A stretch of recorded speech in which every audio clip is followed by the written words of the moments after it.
नमस्कार मित्रांनो, सर्वप्रथम तर सर्वांचे आपल्या चॅनलवर स्वागत आहे. तर बघा, संजय गांधी निराधार अनुदान योजना व श्रावण बाळ सेवा राज्य निवृत्ती योजना या योजनेचे जे लाभार्थी आहेत ज्यांना पेन्शन भेटते, तर हे जे पैसे त्या लाभार्थ्यांना भेटत आहेत ते डीबीटी पोर्टलद्वारे करण्याबाबत त्याचे वितरण इथे एक GR आलेला आहे बघा. कारण की बघा, तुम्हाला डीबीटी माध्यम म्हणजे की जसं तुम्हाला लाडक्या बहीण योजनेचे पैसे डायरेक्ट खात्यात जमा होतात, त्याचबरोबर तुम्हाला PM किसान योजनेचे पैसे देखील बघा डीबीटी माध्यमातून लाभार्थ्यांच्या खात्यात जमा होतात. त्याच प्रकारे आता ह्या योजनेचे पैसे तुमच्या खात्यात डीबीटी माध्यमातून करण्याबाबत हा GR निघालेला आहे. म्हणजे तुमच्या आधार कार्डला जे बँक लिंक आहे त्यालाच तुमचे डायरेक्ट पैसे येणार आहेत. अतिशय महत्त्वाची बातमी यामध्ये दिलेली आहे बघा. संपूर्ण बातमी आपण पाहणारच आहोत. त्यापूर्वी तुम्ही व्हिडिओला एक लाईक करायचं आहे आणि चॅनल देखील सबस्क्राईब करायचं आहे, कारण की महाराष्ट्र सरकारच्या नवीन नवीन योजनाबद्दल माहिती घेऊन मी तुमच्यासाठी येत असतो. तर बघा, सामाजिक न्याय आणि विशेष सहाय्यक विभागाअंतर्गत राज्य पुरस्कृत संजय गांधी निराधार अनुदान योजना व श्रावण बाळ सेवा राज्य निवृत्ती वेतन योजना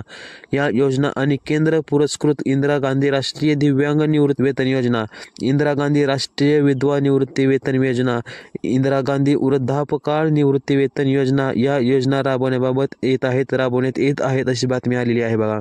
तर बघा, डिसेंबर 2024 म्हणजे आता चालूचा महिना पासून सदर योजनेअंतर्गत पात्र लाभार्थ्यांच्या अर्थसहाय्याचे वितरण जे आहे ते डीबीटी माध्यमातून म्हणजे डायरेक्ट बेनिफिट ट्रान्सफर म्हणजे या पोर्टलद्वारे डायरेक्ट लाभार्थ्यांच्या खात्यात जमा करण्यात येणार आहे असं थोडक्यात माहिती आहे. तुम्ही जास्त माहिती घेण्यासाठी किंवा जास्त आणि तुम्हाला GR वाचायचा असेल, पूर्ण माहितीसाठी तुम्ही तो GR वाचू शकता बघा. तुम्हाला समजून जाणार आहे. त्यापूर्वी व्हिडिओ पूर्ण पाहायचा आहे बघा. आणखी बातमी बाकी आहे.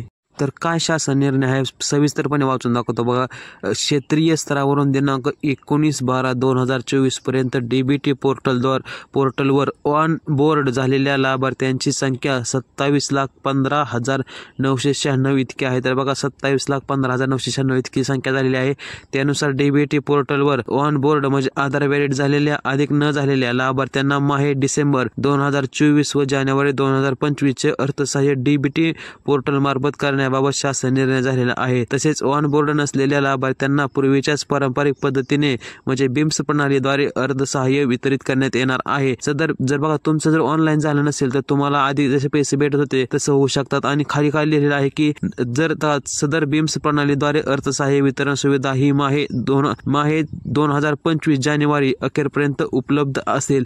त्याच दरम्यान बघा, कालावधीमध्ये सर्व जिल्हा अधिकारी यांना डीबीटी पोर्टलवर प्रलंबित असलेल्या लाभार्थ्यांची माहिती भरण्याबाबत कार्यवाही युद्ध पातळीवर करण्याची तसेच आधार कार्ड अद्ययावत करण्याची तालुका मंडळीय मोहीम राबवण्यास सर्व जिल्हाधिकाऱ्यांना बघा आदेश दिलेले आहेत की लवकरात लवकर जे राहिलेले आहेत आणखी ज्यांचे ऑनलाईन डीबीटी माध्यम झालेले नाही किंवा डायरेक्ट पैसे पाठवण्याची सोय झालेली नाही त्यांचे लवकरात लवकर सोय करून द्यायची आहे. डीबीटी माध्यम चालू करायचं आहे आणि तिथून पुढे त्यांच्या अकाउंटवर दिनांक 19/2012 पासून बघा आता चालू झालेली आहे, परंतु तरी देखील जे राहिले आहेत त्यांचे देखील लवकरच डीबीटी चालू होईल आणि डीबीटी माध्यमातून त्यांना पैसे येणार आहेत थोडक्यात सांगायचं झालं तर बघा.